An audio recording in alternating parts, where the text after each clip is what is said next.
बड़ी खुशाइन बात है। मैं समझता हूँ कि हालात बड़े मस्बत अंदाज से आगे बढ़ रहे हैं और इंशाअल्लाह ताला ये पाकिस्तान और पाकिस्तान के अवाम के हक़ में जो भी बात है उसको सामने रखते हुए इंशाअल्लाह ताला जल्द फैसला हो जाएगा। देखिए, आज की कमेटी में सारे मेंबरान मौजूद थे, हर पार्टी की नुमाइंदगी फिर से थी।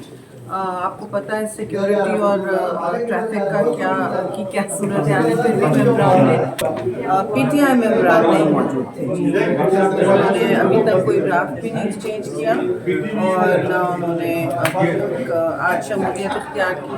देखिए, कल जब मीटिंग होती है तो ये क्या पेशरफ करते हैं, क्योंकि ज़ाहिर है अब कंसेंसस ड्राफ्ट आनी शुरू हो जाएंगे इंशाल्लाह कल परसों तक। मैम, आज की कमेटी में क्या तय पाया?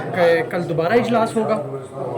जी, कल दोबारा इजलास होगा 12 साढ़े 12 बजे, तो नोटिफिकेशन आ जाएगा, इजलास होगा। अभी लोगों ने अपनी अपनी आज भी बाप पार्टी ने अपनी कोई सिफारिशात दी हैं, कल ANP ने दी थी, तो अभी तक PTI की नहीं आई है। ज़ाहिर है उनके लिए एंडलेसली कोई वेट मैं तो नहीं समझ सकती कि अगर उन्हें देना है तो दें, मगर कल फिर इजलास होगा, उन्होंने देना है तो हम देख लें।